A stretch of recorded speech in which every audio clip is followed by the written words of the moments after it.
네, 요한복음 7부입니다. 7부 요한복음 이제 2장 13절부터 25절 말씀인데요. A.W. 토저 목사님께서 하셨던 말씀이 있어요. 제가 한번 그대로 읽어볼게요.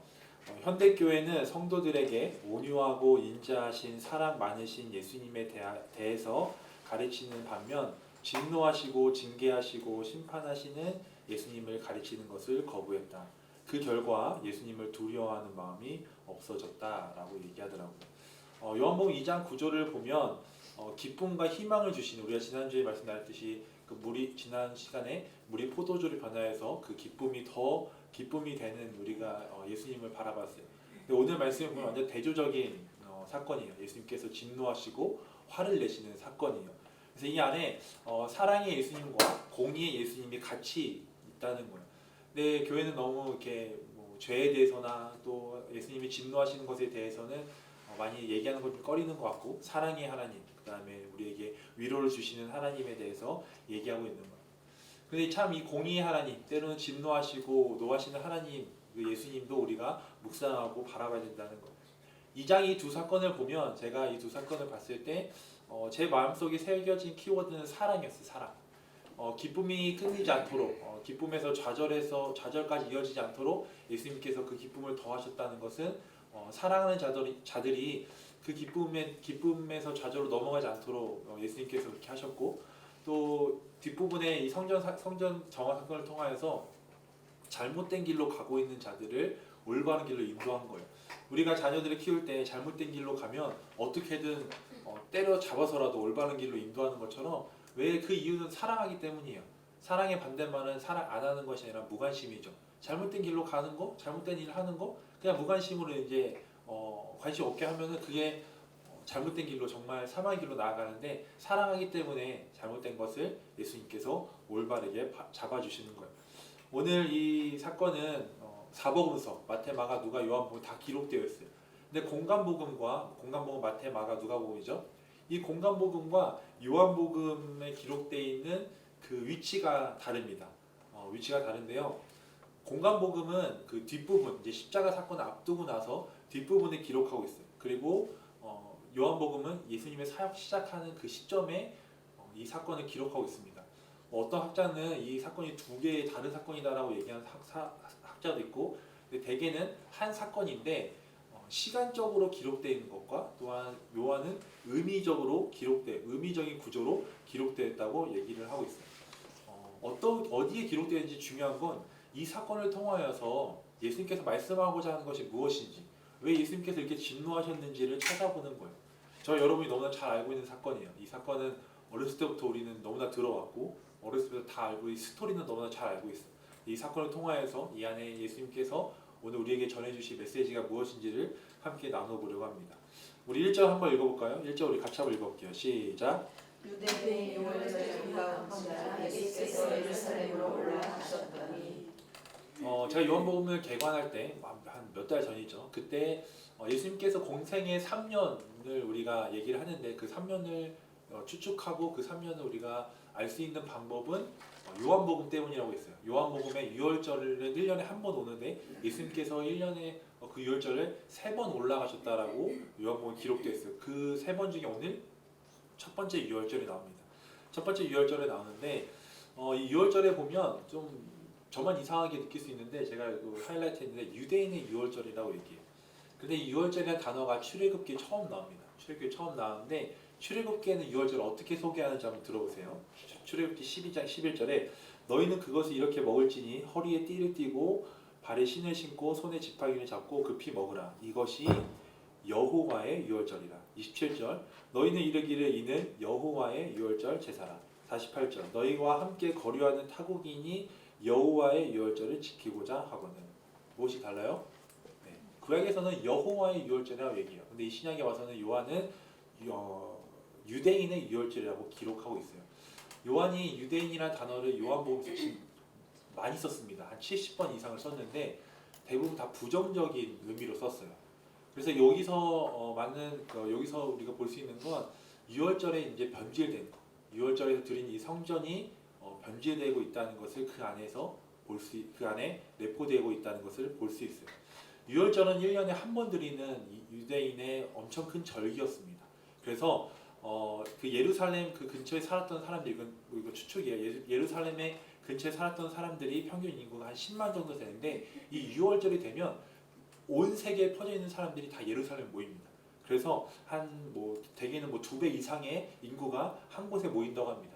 그래서 이때 썼던 말이 뭐 디아스포라, 이게 흩어졌던 유대인 사람들이 이 6월절 날에는 그 기간에는 이 예루살렘에 함께 모입니다. 근데 여기서 예루살렘에 올라간다라고 표현을 해요. 제가 어렸을 때 그 시골이나 제가 서울에 살았는데 뭐 지방을 무시하는 건 절대 아니에요. 서울에 사는 사람들이 지방을 갈 때 뭐라고 얘기해요? 지방이 내려간다고 얘기해요.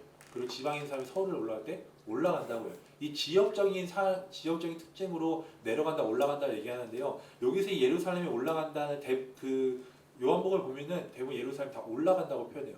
지역적으로 당연히 좀 높은 곳에 세워졌고 높은 곳에 있지만 이것은 단순히 높낮이를 얘기하는 것이 아니라 유대인들이 얼마나 이 예루살렘을 가치 있게 생각했는지를 말해주고 있는 거예요. 그래서 뭔가 올라갔다는 것 좀 높이 있다라고 우리가 표현하고 있죠. 그래서 어디서든지 예루살렘을 지형상 상황 보면은 내려오는 거지만 하여튼 예루살렘에 갈 때는 올라간다라고 얘기하고 예루살렘에서 다른 지역을 갈 때는 내려간다라고 표현한다고 합니다.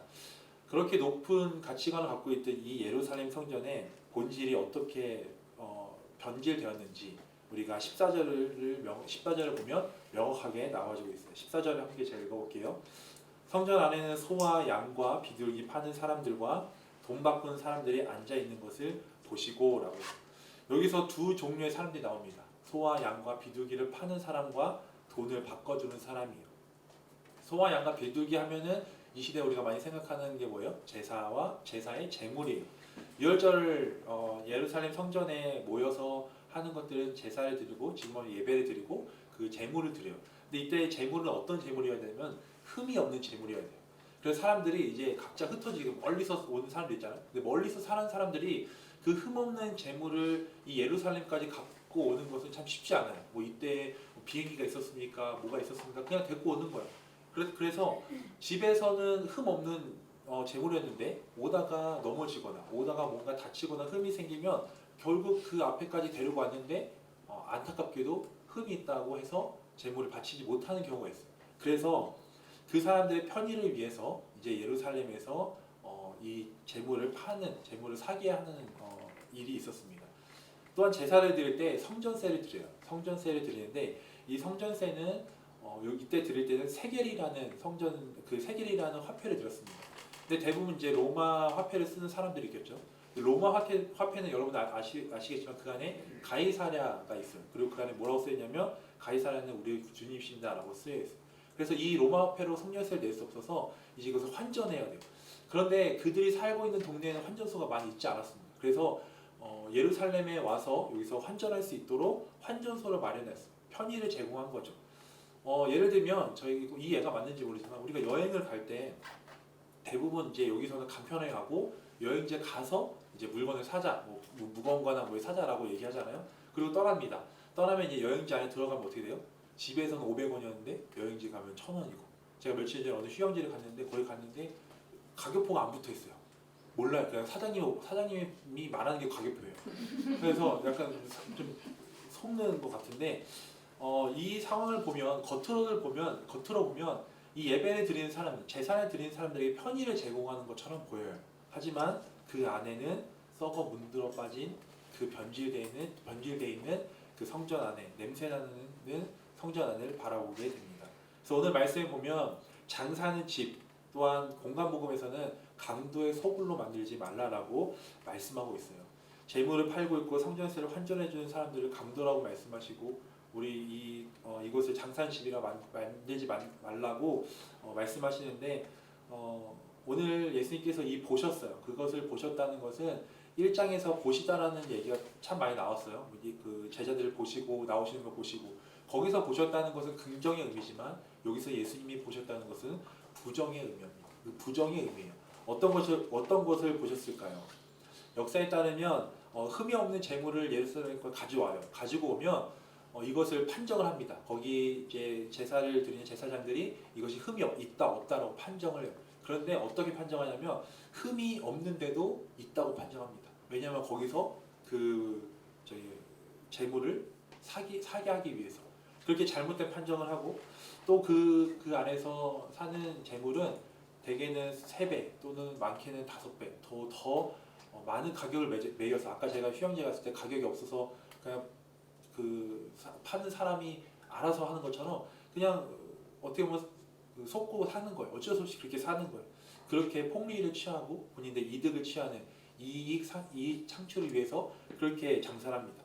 또한 이제 아까 환전소 얘기했잖아요. 로마 화폐를 이제 세겔로 바꾸는데 그것을 바꿀 때 그 수수료를 많게는 10% 이상을 떼서 그 수수료를 그 사람들이 그리고 그 성전에 있는 제사장들이 그것을 가졌다고 합니다. 검은 돈이죠. 지금으로 말하면 검은 돈이에요. 예수님은 그것을 보셨습니다. 부정적으로 보셨죠. 성전에서 장사하고 성전에서 편이라고 보여지면서 겉으로는 편이지만 그 안에 보면 잘못된 것들, 이익을 위해서 그 잘못된 것들을 검은 돈을 만들기 위해서 노력하고 있는 그 사람들을 보게 돼요. 하나님의 성전, 지금으로 말하면 교회이죠. 통곡의 기도의 소리가 들려야 할 교회에 재물의 울음소리가 울려 퍼졌고 찬양 소리가 들려야 할 성전에 어떻게든 재물을 팔기 위한 흥정의 소리가 들렸으며 말씀을 나누는 것이 아니라 검은 돈이 오가고 있는 그 여호와의 유월절이 아닌 유대인의 유월절은 변질되었고 그 하나님의 성전이라는 그곳은 유대인의 그 잘못된 그런 욕심으로 인해서 변질되는 것을 볼 수 있습니다. 역시나 예수님은 그들의 속을 단번에 알아차리셨고 그들의 잘못된 것을 단번에 바라보셨어요. 그리고 예수님의 반응이 어떠셨을까요? 우리 15절 함께 읽어볼게요. 15절. 네, 여기 시작. 노끈으로 채찍을 만드사 양이나 소를 다 성전에서 내어주시고 돈 갚은 사람들의 돈을 쏟으시며 상상을 엎으시고. 네, 예수님께서 3가지 행동을 하셨습니다. 쫓으시고 쏟으시고 엎으셨어요. 이런 분이 아니신데 정말 이것만 봐도 분노의 예수님을 볼 수 있어요. 여기서 양과 소를 쫓았다라는 이 원어를 보면 언제 이 쫓았다라는 원어와 동일하냐면 예수님께서 귀신을 내쫓으실 때 그 단어와 여기서 양과 그 재물을 내쫓으신 그 단어와 동일한 단어. 그렇게 그만큼 좀 심한 말로 그 사람들을 귀신 취급한 거예요. 잘못된 것을 얘기하죠. 그리고 여기서 쏟았다는 것은 물을 따르는 이렇게 쏟는 게 아니라 그냥 들이부은 거예요. 그냥 던져버린 거예요. 그리고 엎으셨다는 것은 파괴를 얘기합니다. 예수님께 행동의 분노를 볼 수 있어요. 성전의 분노를 볼 수 있고 이 상황을 보면 성전 안에서 제사를 드리고 재물이 바깥으로 내쫓았다는 것은 이제 성전 껍데기밖에 남지 않았다는 것을 또한 의미하는 거예요. 16절에 보면 비둘기 파는 사람들에게 이르시되 이것을 여기서 가져가라. 내 아버지의 집으로 장사하는 집을 만들지 말라라고요. 아버지의 집이에요. 이것을 예수님은 아버지의 집이라고 표현하고 공간복음에서는 만민이 기도하는 집이라고 얘기하고 있습니다. 성전은 하나님과 하나님 아버지가 함께하는 곳이고 그 하나님 아버지와 대화하는 곳이에요. 그 대화하는 곳에 잘못된 잡담들이 일어나고 잘못된 소리들과 잘못된 말들이 오가고 있는 거예요. 성전은 변질되었습니다. 저와 여러분은 어떻습니까? 단순히 이것은 예루살렘에 있는 그 사건이 아니라 지금 우리가 살고 있는 이 교회에서도 이런 일들이 일어나고 있는 것 같아요. 장사를 하고 누군가 속이고 이윤을 얻기 위해서 노력하는 우리를 바라보게 돼요. 제가 한국에 한 2016년에 와서 처음 부흥회를 참석했어요. 제가 부흥회를 미국 가기 전에 너무 좋아해서 막 이거 찾아갔는데 부흥회를 참석했습니다. 부흥회 참석했는데 너무나 좋았어요. 찬양도 뜨겁게 하고 막 부흥회 강사님 아시죠? 막 장난 아니에요. 막 진짜 성령이 금방 임할 것 같이 막 설교하세요. 그런데 갑자기 이제 점점 이제 방향이 이상해집니다. 갑자기 어떤 시골 교회를 얘기하면서 시골 교회에 무슨 그 교회를 건축하는데 종탑을 세워야 되는데 할머니가 열심히 일을 해서 모든 걸 다 팔아서 종을 세웠더니 그 할머니의 가정에 뭐 구원이 일어났다고 갑자기 이러면서 헌금으로 이렇게 가는 거예요. 알고 보니까 그 교회가 이제 재건축을 앞두고 있고 리모델링을 앞두고 있는 거죠. 근데 더 놀라운 건 갑자기 거기서 장로들이 일으켜 세웁니다. 그래서 작정헌금을 하라고 하는 너무나 불쾌했어요. 그래서 제가 그 자리에서 바로 나왔습니다. 또 오늘 또 저희 시골교회가 제가 아는 시골교회 가서 또 그 예배를 드렸는데 갑자기 그 헌금 그 부흥회 때 헌금을 받아서 거기 이제 감사 기도를 쓰잖아요. 그 헌금 기도 제목 하나씩 읽어줘요. 그 목사님께서 축복 기도입니다. 그럼 그러면서 그렇게까지 했으면 너무 좋았는데 기도를 받고 싶으신 분은 내일 헌금하세요라고 하면서 내려오셨어요. 지금도 그렇지만 옛날에 더 했을 것 같아요. 옛날에는 뭔가 더 많이 드려야 더 많이 얻을 수 있다라고 얘기하고 뭔가 이것이 저는 이 시대의 장사꾼이 아닐까라는 생각. 뭐 제 얼굴에 침뱉는 걸 수도 있겠지만 이 시대 교회 안에서 장사하는 게 아닐까라는 생각을 해요. 여러분 이거 오해하지 않고 들으세요. 비교하는 게 아니라 제가 미국에서 유스코스타라는 곳을 섬겼습니다. 유스코스타는 전국에 있는 중고등부 친구들이 모여서 예배를 드려요. 예배를 드리는데 이 집회는 그 자비량으로 이제 운영을 합니다. 그래서 강사님들도 회비를 내고 자신이 비행기표를 내고 다 오세요. 그래서 어떻게 이 운영되냐면 그 교회 지역 교회나 교회들의 후원을 받고 또 마지막 날 이제 헌금으로 이제 운영이 돼요.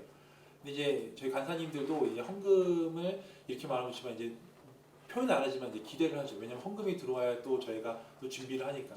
이제 어느 날 제가 그런 적이 없었는데 한 4회 때였나? 제가 헌금을 개수하는 그 자리에 제가 좀 있었어요. 이거 개수하는 거예요. 그 자리에 함께 있었어요. 자리에 함께 있는데 갑자기 간사님이 계산의 간사님이 드디어 헌금이 여태까지 이 4회 동안 하는 것 중에 제일 많이 들어왔다는 거예요. 그리고 앞으로 이렇게 헌금이 많이 들어올까라고 막 너무 기뻐하시는 거예요. 그래서 제가 속으로 이게 시간이 지나서 그런지 아무리 그래도 이제 우리가 변제되었구나. 이 헌금에 너무 기대하고 도대체 얼마나 들어왔길래 이 간사님 이렇게 좋아하실까 라고 하면서 나 여기 사역기도 이제 여기가 마지막이겠다라는 그런 마음이 있었어요. 근데 그래서 제가 여쭤봤어요. 간사님 도대체 얼마나 들어왔습니까? 얼마나 들어왔길래 간사님 이렇게 기뻐하고 우리 앞으로 이제 걱정하지 않아도 돼요? 이렇게 물어봤어요. 근데 간사님이 너무나 기뻐하는 마음인데 정말 많이 들어왔어요. 이렇게 들어오는 거는 저는 정말 너무 환영합니다. 그런 변제됐구나. 그래서 얼마입니까? 근데 갑자기 종이를 하나 보여주시는 거예요. 제가 그때 그게 너무나 저희가 은혜가 돼서 제가 그날 찍었어요. 제가 찍었는데요. 네. 이런 그림이었어요. 하나의 종이에요. 여기 뭐라고 썼냐면요. 헌금을 내야 되는데 돈이 없어서 대신 그림을 그려. 이때 주제가 길이었어요. 주님의 길을 따라가는 거. 얼마나 밤처럼 캄캄해도 얼마나 길이 슬프고 아프고 힘들어도 저는 주님이 있는 길을 따르겠습니다. 미국에 좀 오래 살았던 친구 같으면 뭐 받침도 좀 틀려요. 근데 이 학생이 이것을 헌금이라고 하고 드렸어요. 그러면서 그 간사님이 가장 많이 들었다라고 얘기했어요. 제가 그 자리에서 무너졌습니다. 헌금은 여러분 현금이 아니에요. 헌금은 우리의 삶을 드리는 거고 우리가 나아가는 거예요. 여러분 너무나 죄송한 말이지만 우리 목회자들이 교회에서 장사할 수 있어요. 거기 동참하지 않기 바랍니다. 혹여나 헌금을 요구하는 부분에 가면은 이름 그림 넣어서 헌금해 주세요. 그래서 여러분들이 그 장사에 동참하지 않고 거기에 좀 분노하셨으면 좋겠어요. 잘못된 거라고 아니라고 이제는 그만하라고 좀 분노하셨으면 좋겠어요. 제가 뭐 이런 말까지 하면 그렇지만 제가 전교에서 바자회가 있었습니다. 바자회가 있었는데요. 제 옆에서 바자회 들었는데 거기서 어떤 장로님 그러더라고요. 성공했대요. 왜 성공이냐고 뭐 이렇게 보는데 작년보다 수입이 더 올랐다는 거예요. 제가 그때 엄청 열심히 일했거든요. 하루 동안 저는 실패했다고 생각합니다. 이익이 아니라 뭔가 수익을 내는 것이 아니라 그걸 통해서 우리가 얼마나 영혼을 구원했는지가 중요한 거예요. 여러분들이 잘못된 그런 장사꾼들이 현혹되는 것에 동참하지 않길 소망합니다. 제자들은 그 광경을 봤어요. 예수님이 진노하시는 것을 봤어요. 예수님이 화내시는 거 봤어요. 근데 제자들은 말리지 않았어요. 왜 말리지 않았냐면 오늘 말씀에 보면 제자들이 한 말씀을 기억해요. 17절에 보면 이렇게 나왔어요. 제자들이 성경 말씀에 주의 전을 사모하는 열심히 나를 삼키리라 한 것을 기억하더라. 성경 말씀 여기서 말하는 성경 말씀은 구약이죠. 구약이고 이걸 복수로 쓰지 않고 단수로 썼다면 어느 한 곳을 기억했다는 거예요. 그곳이 어디냐면 시편 69편 9절 말씀이에요. 주의 집을 위하여 열성이 나를 삼키고 주를 비방하는 비방이 내게 미쳤나이다. 이 말씀과 이 말씀 보면 오해하지 않고 들었으면 좋겠어요. 이 표면적으로 보면 주를 열심히 섬기는 것이 잘못된 건가? 라고 생각할 수 있어요. 저만 그렇게 생각해요. 그것이 아니라 이 말씀을 풀어보면은 다윗도 예수님도 그 성전, 그 하나님의 집을 너무나 사랑한 거예요. 하나님을 너무나 사랑한 거예요. 그래서 그 하나님을 사랑하는 그곳에 또 하나님을 사랑하는 것에 변질이 일어나거나 뭔가 잘못된 것이 불순물 들어오면 그것을 못 참는 거예요. 예수님께서도 이때 이 성전을 보시고 그냥 지나칠 수 있어요. 사람들도 그것을 다 지나쳤죠. 억울하고 불의한 사건이지만 다 지나쳤어요. 하지만 예수님께서는 이것을 통하여서 분명히 그 뒤에 해를 입고 그 사람들이 본인을 어떻게 보면 뭐 감옥에 들어갈 수도 있고 뭐 잘못할 수도 있지만 그 주님의 사랑이 너무나 크기 때문에 그것은 아무것도 아닌 거예요. 그 주님의 사랑이 그 두려움을 삼켰다라고 볼 수 있는 거예요. 우리가 예수님을 너무나 사랑한다면, 우리가 예수님을 너무나도 사랑한다면 교회에 만약 불순물이 들어오고 교회에 잘못된 것이 있다면 그것을 용인하는 것이 아니라 우리가 사랑으로 그것을 대응해야 된다는 거예요. 여러분의 사랑이 더 크게 소망합니다. 그냥 바라보고 불의한 거지 라고 넘어가는 것이 아니라 예수님처럼 때로는 분노했으면 좋겠어요. 그런데 아무거나 분노하시면 안 돼요. 이렇게 했다고 막 다 모든 걸 다 분노하시면 안 됩니다. 여러분 기도해 보시고 정말 이것이 불의한 것이라면 때로는 여러분들이 좀 나섰으면 좋겠어요. 18절에 보면 이에 유대인들이 대답하여 예수께 말하기를 내가 이런 일을 행하니 무슨 표적을 우리에게 보이겠느냐. 이 말씀은 뭐냐면 지금 잘 돼가고 있는데 지금 사람들도 편리하게 재물을 사고 그 재물을 가지고 제사를 드리고 하고 있는데 너가 뭔데 와서 이렇게 지금 하고 있느냐는 거예요. 너가 뭔데 이렇게 지금 이것을 방해하느냐는 거예요. 이 유대인의 이야기에 예수님께서 충격적인 얘기를 하십니다. 오늘 말씀의 거의 핵심이라고 볼 수 있어요. 우리 같이 한번 읽어볼게요. 시작. 예수께서 대답하시되 너희가 이 성전을 헐라 내가 사흘 동안에 일으키리라. 19절에는 엄청난 의미가 담겨 있습니다. 이 안에 예수님께서 이 땅에 오셔서 이 땅에 왜 오셨는지, 이 땅에 와서 무엇을 하실 건지가 기록되어 있어요. 십자가의 사건과 부활의 사건이 이곳에 담겨 있다는 거예요. 여기서 성전을 헐라. 여기서 이 성전은 유대인이 생각하는 성전이 아니었어요. 21절에 보면 이렇게 말씀하죠. 예수님의 몸이 성전이라고 표현하고 있어요. 성전을 헐라라는 뜻은 십자가 사건을 얘기하는 거예요. 십자가 사건처럼 너희가 나를 죽일 것이다 라고 이 안에 의미가 담겨 있어요. 근데 제자들과 사람들은 몰랐죠. 그리고 아까 제가 예수님께서 그 재물들을 채찍을 만들어서 이제 내쫓았다고 말씀하셨죠. 그 채찍의 단어와 그 유대인들과 사람들이 예수님을 십자가 사건 하기 전에 채찍으로 때리시잖아요. 그 채찍과 동일한 단어라고 얘기합니다. 그래서 그 안에도 예수님의 그 십자가 사건의 의미를 내포하지 않았나라는 생각을 해요. 그리고 뭐라고 얘기해요? 사흘 동안 일으킨다라고 얘기해요. 성전은 건물을 허물면 뭐라고 해요? 건물 다시 세우거나 다시 건물을 짓는다고 얘기해요. 그런데 건물을 일으킨다라고 얘기합니다. 그대로 떨어졌다 그대로 일으킨 이게 아니라 일으킨다라는 뜻은 그 원어로 에게이로예요. 에게이로. 이건 뭐냐?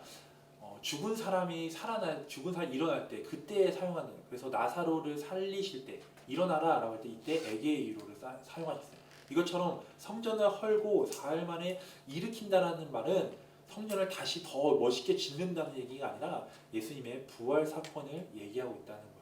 그래서 이 성전을 정화 사건을 통하여서 예수님께서 말씀하고자 하고 싶은 것은 십자가 사건과 부활의 사건이에요.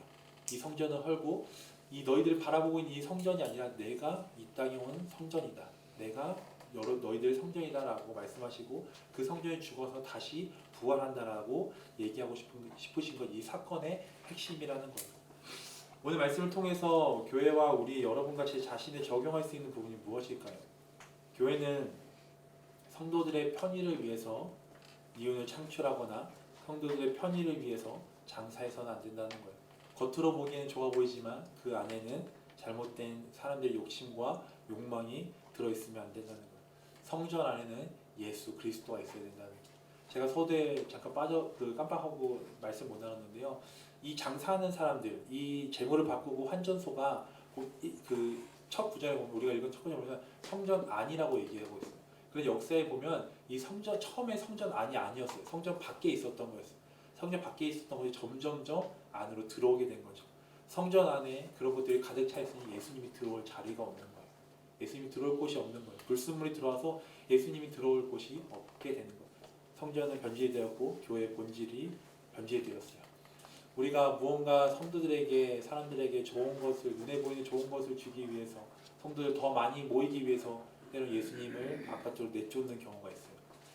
제가 이 말씀을 준비하면서 이 부분이 계속 생각나서 좀 나누고 싶어 맞는지 모르지만 지어낸 얘기인 것 같아요. 미국에 이제 백인과 흑인 옛날에 백인과 흑인이 워낙 이렇게 확실히 구분할 때가 있었죠. 그리고 그때는 백인 교회가 따로 있었고 흑인 교회가 따로 있었어요. 저도 그 들어봤는데 흑인 교회는 백인이 절대 못 가요. 백인 교회는 흑인이 절대 못 갑니다.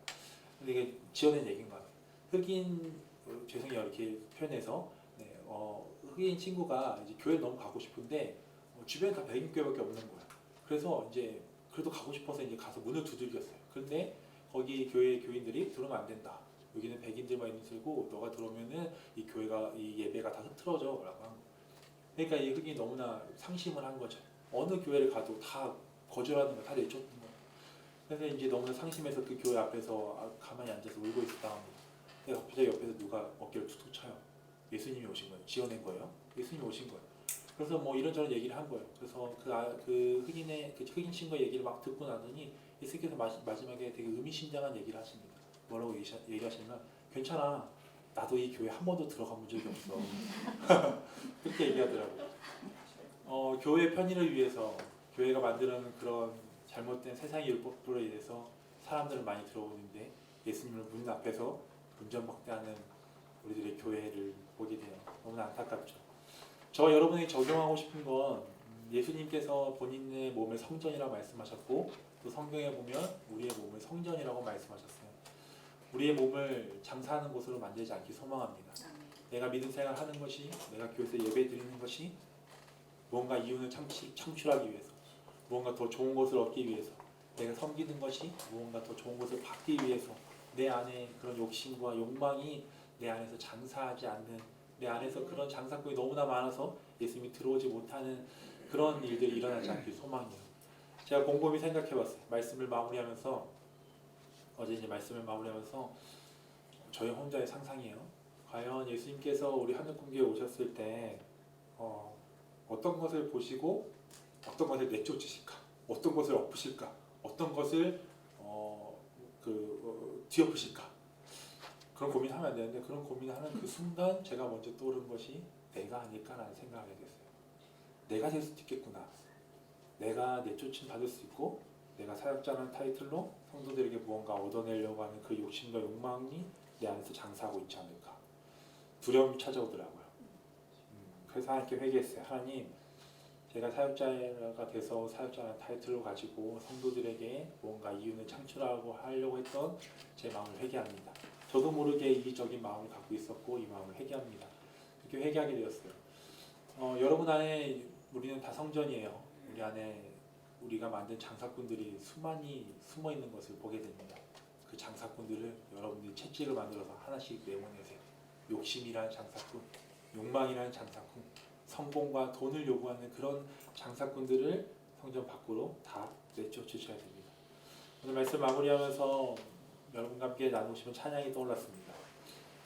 우리를 성전이라고 말씀하시고 참 성전은 예수님이라고 말씀하잖아요. 예수님을 우리 안에 초청하는 거예요. 내 안에 있는 장사꾼을 다 내보내고 내 안에 사는 이가 오직 예수 그리스도라고 고백하는 삶을 살아야 된다는 거죠. 이 찬양을 보면 그냥 찬양의 첫 번째 가사만 봐도 은혜가 될 수밖에 없어요. 내 안에 사는 이 예수 그리스도. 나의 죽음도 유익한다고. 예수님이 있으니까 그런 고난과 그런 힘듦과 그런 아픔과 그런 죽음이 있어도 그것이 유익하다는 거예요. 세상 사람이 이해하지 못해요. 왜요? 그 사람들 무시하는 게 아니라 그 안에 예수님이 없기 때문이에요. 그런데 여러분 이 찬양을 할 때는 제가 어제 찬양을 하면서 엄청 울었는데요. 그냥 하면 안 돼요. 그냥 하면 안 되고요. 정말 내 안에 예수 그리스도가 있음을 기억하고 예수님을 초대하고 내 안에 장사꾼들이 너무나 많아서 예수님 밖에 있는 게 아닌가.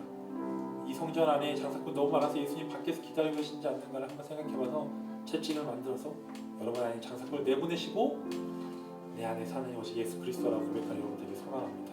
이 시간 함께 찬양할까요?